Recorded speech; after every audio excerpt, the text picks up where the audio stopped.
নমস্কার, সকলকে স্বাগত। আজ আমরা স্বামী বিবেকানন্দের বাণী ও রচনা চতুর্থ খণ্ড থেকে পাঠ করে শুনব। ওম নম শ্রীজ্যোতিরাজায় বিবেকানন্দসুরয়ে সচ্চিৎ সুখস্বরূপায় স্বামিনে তাপহারিণে। স্বামীজি ভক্তিযোগ সম্বন্ধে বলতে গিয়ে বলছেন, ইহা বহুর জন্য নয়, তাহা হওয়াই অসম্ভব।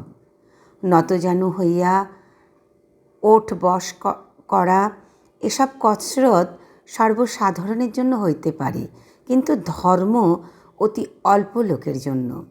সকল দেশেই হয়তো মাত্র কয়েক শত লোক যথার্থ ধার্মিক হইতে পারে বা হইবে।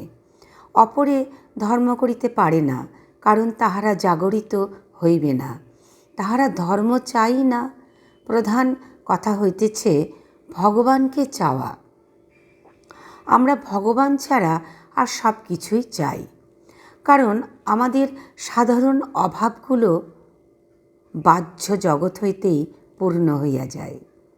কেবল যখন বাহ্য জগৎ দ্বারা আমাদের অভাব কোনো মতে পূর্ণ হয় না, তখনই আমরা অন্তর্জগৎ হইতে, ঈশ্বর হইতে আমাদের অভাব পূরণ করিতে চাই। সুতরাং ভক্ত হইবার প্রথম সোপান এই জিজ্ঞাসা, আমরা কি চাই? প্রত্যহ নিজের মনকে প্রশ্ন করিতে হইবে, আমরা কি ঈশ্বরকে চাই? আপনারা জগতের সব গ্রন্থ পড়িতে পারেন, কিন্তু বক্তৃতা শক্তি, উচ্চতম মেধা বা নানাবিধ বিজ্ঞান অধ্যয়নের দ্বারা এই প্রেম লাভ করা যায় না। প্রত্যহ নিজের মনকে প্রশ্ন করিতে হইবে, আমরা কি ভগবানকে চাই?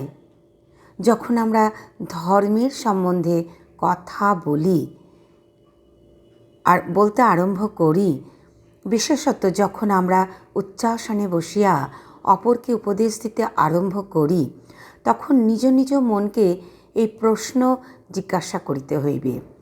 অনেক সময় দেখি, আমি তো ভগবানকে চাই না, বরং তদপেক্ষা খাদ্যদ্রব্যই ভালোবাসি। এক টুকরো রুটি না পাইলে আমি পাগল হইয়া যাইতে পারি।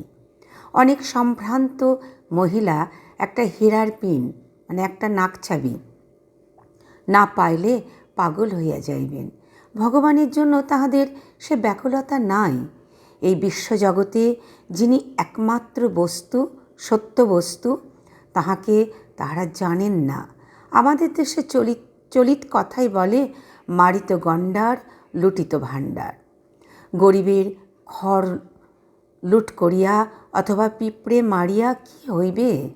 অতএব যদি ভালোবাসিতে চান, ভগবানকেই ভালোবাসুন। সংসারের এসব জিনিস ভালোবাসিয়া কি হইবে? আমি স্পষ্টবাদী মানুষ, তবে আমার উদ্দেশ্য ভালো। আমি সত্য কথা বলিতে চাই।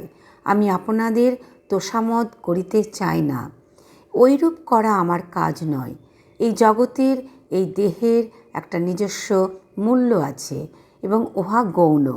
এইগুলি উদ্দেশ্যের উপায় স্বরূপ হইতে পারে, কিন্তু এই জগৎ আমাদের চরম লক্ষ্য না হয়। দুঃখের বিষয়, আমরা অনেক সময় এই জগৎকেই উদ্দেশ্য করিয়া ঈশ্বরকে সংসার সুখ লাভের উপায় স্বরূপ করিয়া থাকি। স্বামী বিবেকানন্দ যথার্থ যে কথাগুলো বলেছেন, এগুলো আমরা যদি সংসারী মানুষ একটু উপলব্ধি করতে পারি, সত্যি কিন্তু আমাদের মনে হয় আমরা জগতে এসেছি বিলাস ব্যসন ভোগ করার জন্য নয়, আমরা ঈশ্বরকে পেতেই এসেছি। কিন্তু সেই চাওয়াটা আমরা গৌণ করে আমরা মুখ্য উদ্দেশ্য হিসেবে নিয়েছি আমাদের জগতে ভোগ বিলাস ব্যসন ভোগ করার জন্য। যত সুখ ঐশ্বর্য আমরা পাবো, ততই আমরা মনে হয় আমরা বোধহয় ঈশ্বরের অনুগ্রহ লাভ করেছি। এ কথা কিন্তু সত্যি নয়। ঈশ্বরকে পাওয়াই আমাদের উদ্দেশ্য। আমরা একনিষ্ঠভাবে ঈশ্বরকে লাভ করার জন্য বারবার সচেষ্ট হব। জয় ঠাকুর, জয় মা, জয় স্বামীজি। প্রণাম নিও স্বামীজি।